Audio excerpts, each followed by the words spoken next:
Baik, saudara-saudara, kita lanjutkan perkuliahan kita ya. Minggu lalu kita sudah belajar tentang menentukan defleksi balok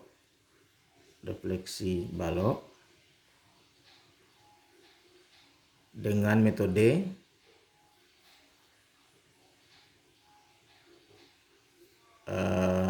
metode luas momen ya, metode luas momen.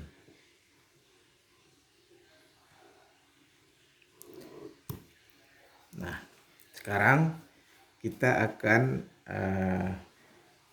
mengerjakan beberapa contoh soal yang kita selesaikan dengan metode luas momen. Ini contoh kasusnya begini. Ini sebuah balok ya, yang ditumpu secara sederhana.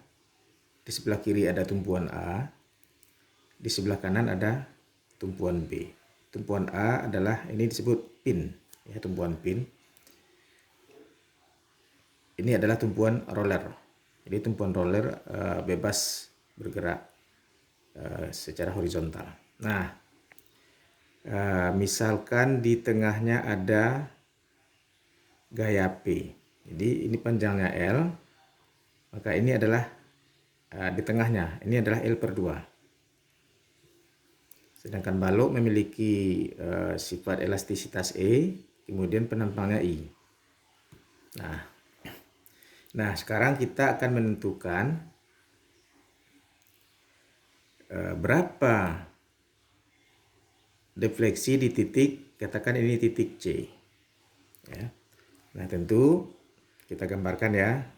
Kita gambarkan defleksi di titik C adalah, nah defleksinya kan begini, melengkung ke bawah kan. Kalau ditekan balok, kalau ditekan di tengah, maka defleksinya akan ke bawah. Nah, ini adalah titik C.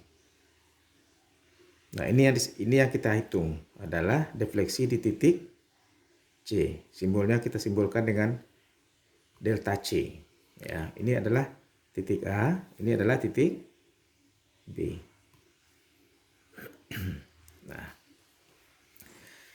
Nah, minggu kemarin kita sudah mendefinisikan apa itu garis singgung A.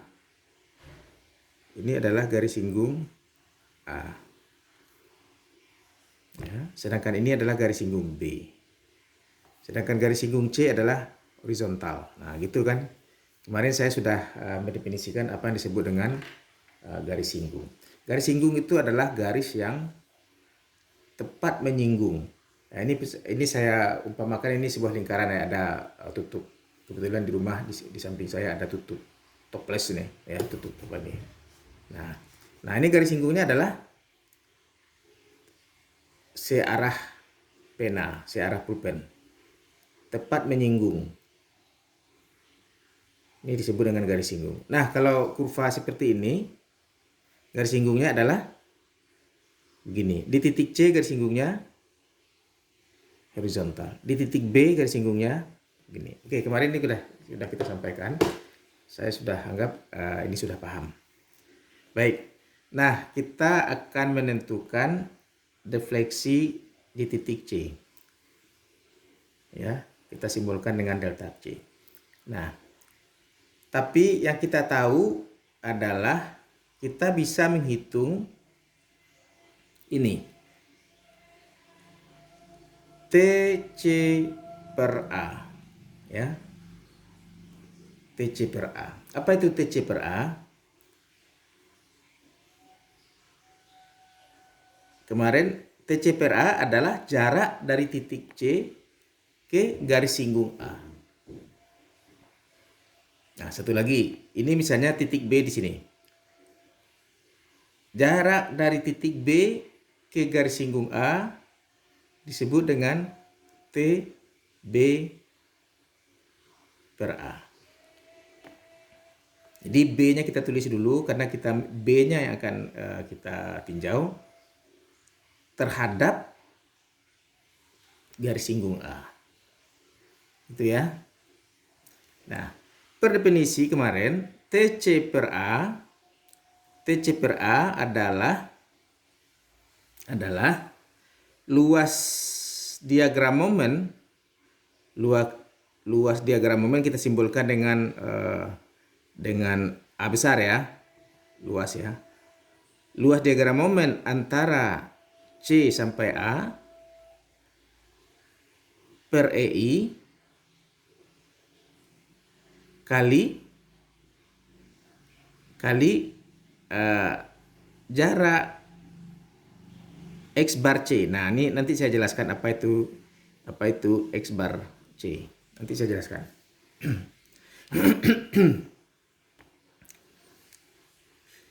Jadi kita hitung, ini adalah luas momen, luas diagram momen. Berarti kita membuat diagram momen dulu. Oke, kita buat diagram momen dulu ya. Anda sudah paham membuat diagram momen pada mata kuliah sebelumnya. Diagram momennya adalah gini. Ini DBB-nya adalah ini kan. Ini RA. Ini reaksi RB. Ini P ya. Nah, kalau ini diagram momennya adalah seperti gunung begini.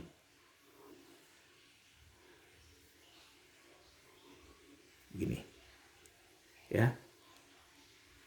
Nah, kalau ini misalnya kita potong, maka ya kita potong, misalnya kan kita ingin tahu puncaknya berapa, kita potong sedikit saja di sebelah kiri P, maka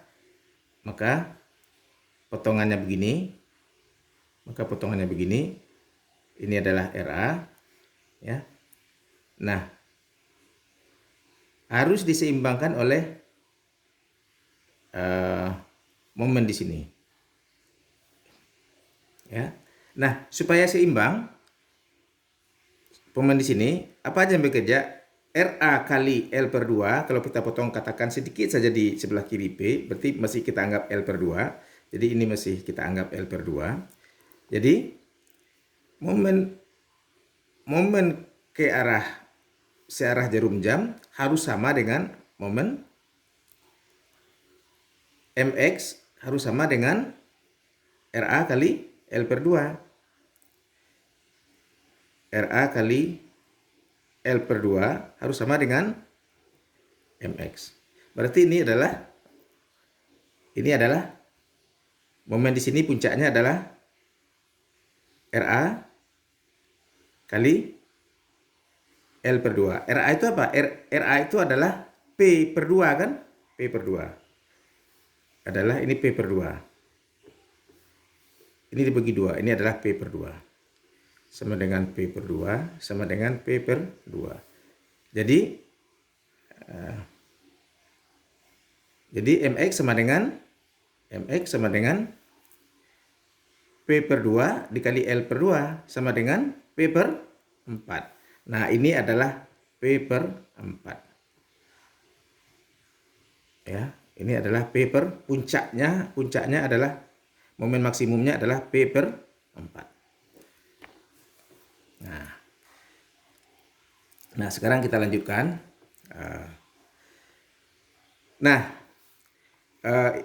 Inilah yang saya sebut diagram momen. Nah, coba kita aplikasikan ke sini. Jadi, TC per A sama dengan luas diagram momen antara C dan A. Nah, antara C dan A berarti, kita gambar lagi di sini ya. Berarti, ini adalah A, ini titik C di tengah, ini tingginya adalah P per 4, ya, ini P per 4 tadi ya, kita udah ngitung tadi, ini P per 4, berapa ini luasnya?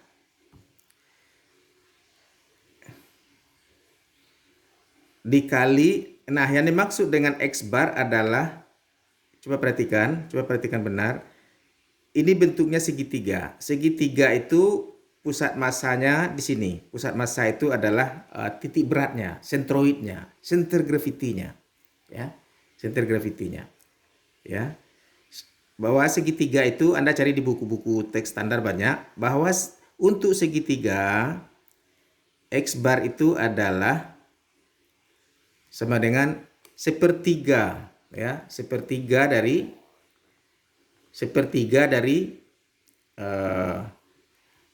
panjang ini. Tapi lebih sepertiga dari sisi yang tebal, bukan dari ujung, tapi sisi yang tebal. Sepertiga dari panjang. Jadi ini kan tadi totalnya L. Berarti ini L per 2. Jadi sepertiga dari L per 2. Jadi X bar sama dengan L per 6. Jadi luasnya kita salin lagi rumusnya. TC per A sama dengan luas ini A. Ya. Luas ini adalah L per 2 setengah dari L per 2 kali tinggi kali P per 4, ya. Ya. Per EI kali X bar adalah L per 6. Jadi sama dengan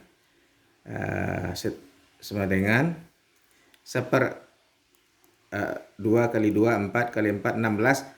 P per 16 EI kali L per 6. Sama dengan PL per 16 kali 6 berapa? 16. Ya, 16 kali 6 berapa? 6 kali 6 36, 96 E. Nah, ini adalah TC per A adalah 96 PL per 96 EI. PL, tunggu dulu, ini PL kuadrat, ya. PL kuadrat, ketinggalan L-nya 1 nih. Nah, gini ya. Nah, sekarang itu TC per A. Sedangkan yang kita cari adalah delta C. Kita akan mencari delta C. Nah, coba apa gagasan kita? Gagasannya begini, coba perhatikan. Ya. Ini adalah kita ulang ya buat gambarnya ya. Ini gini. Ini adalah segitiga yang sebanding. Ya. Dari perbandingan ini kita tahu bahwa TB per A dengan total ini delta C tambah TC per A dibandingkan dengan TB per A, ini kita tahu ini setengahnya. Betul nggak? Coba lihat persamaan ini. Jadi delta C tambah ya TC per A itu sama dengan setengah dari TB per A. Sehingga delta C sama dengan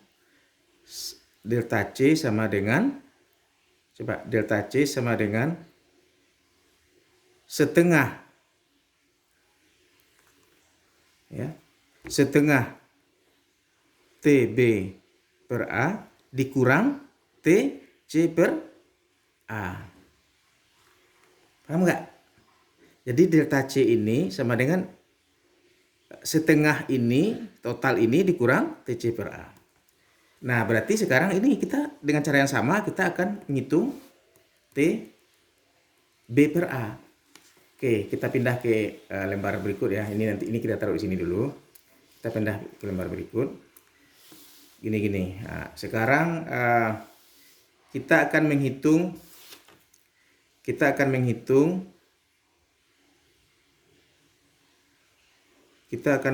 ini garis miring A, ini adalah TB per A. Karena ini titik B, ini titik A. Nah, TB per A sama dengan apa tadi rumusnya? Sudah perhatikan? Adalah luas diagram momen antara B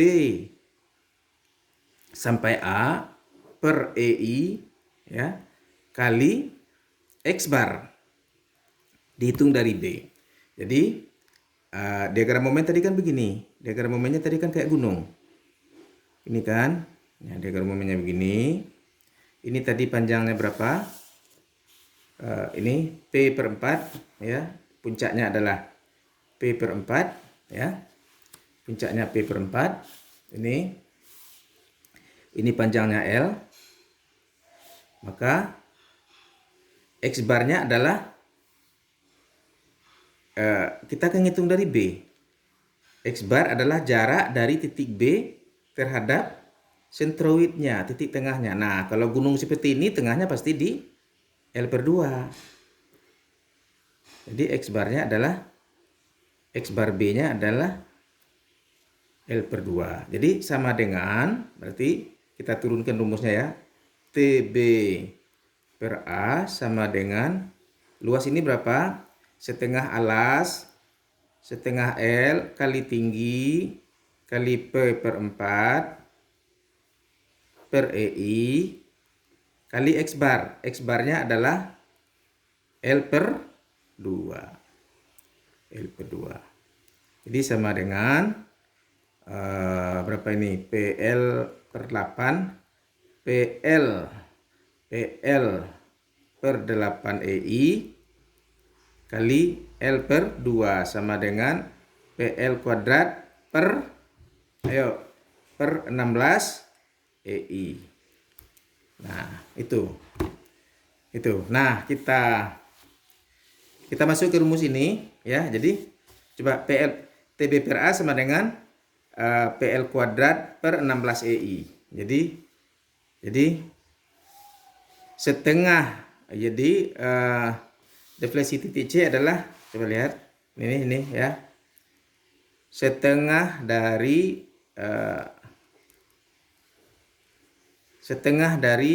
PL kuadrat per 16 EI ya kan TB per A kan per 16. Nah, setengah dikurang TC per A berapa tadi?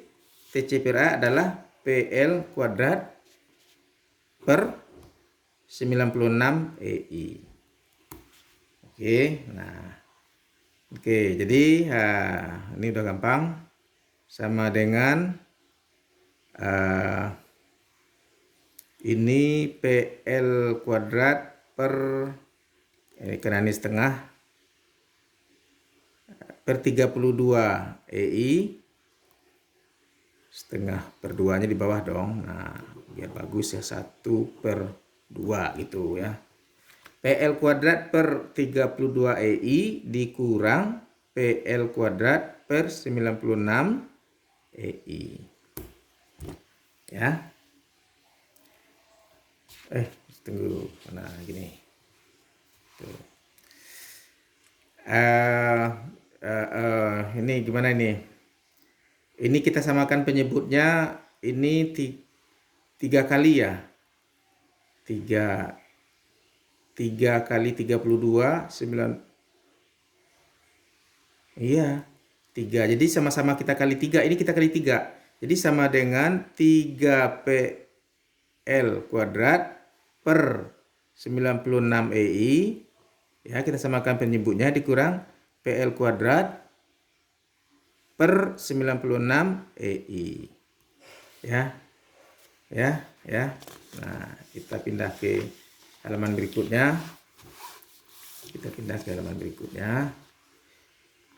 Defleksi C sama dengan 3 adalah 2 PL kuadrat per 96 EI. Ini sama dengan PL kuadrat per 48 EI. Jadi defleksi di titik C adalah ini. Nah, Anda bisa lihat di buku Pittel, ada tabel-tabel defleksi. Jadi kalau sebuah balok begini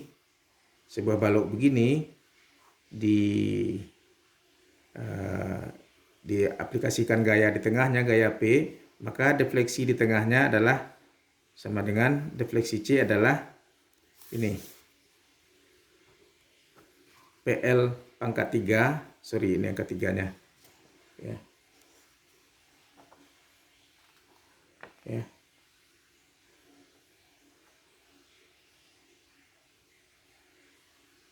Tunggu dulu. Oh, ada yang kurang ini.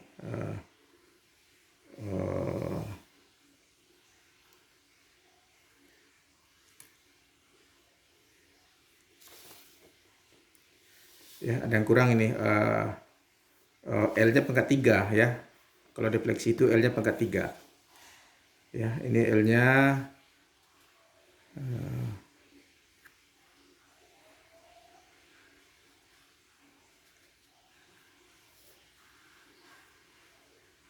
oh ini ya PL/4 ya, PL/4 ini tadi tinggal di sini, ketinggalan di sini. Jadi momennya adalah MX-nya adalah PL/4. PL/4 ini tambah L di sini ya, sehingga ini adalah eh, Anda lanjutkan di rumah ya. Jadi jangan lupa ya, ini PL/4. Ini PL/4. Tadi ketinggalan L-nya ini. Jadi ini ketinggalan L-nya. Jadi di sini adalah jadi semuanya jadi pangkat L-nya jadi pangkat 3. Jadi kalau defleksi itu L-nya pangkat 3. Ini pangkat 3, ini salah ya. Sorry, maaf. Ini pangkat 3. Coba diulang lagi di rumah ya, yang betul ya. Ulang, ditulis ulang ya, yang bagus, yang rapi. Kemudian tugas ini diupload di Siakadu. Gitu ya. Saya buatkan nanti di slot tugasnya di Siakadu. Oke, demikian kuliah kita pada pagi ini, yaitu aplikasi contoh soal defleksi balok dengan metode luas momen. Ya, tolong tugasnya dibuat kembali. Demikian ya. Yuk, terima kasih.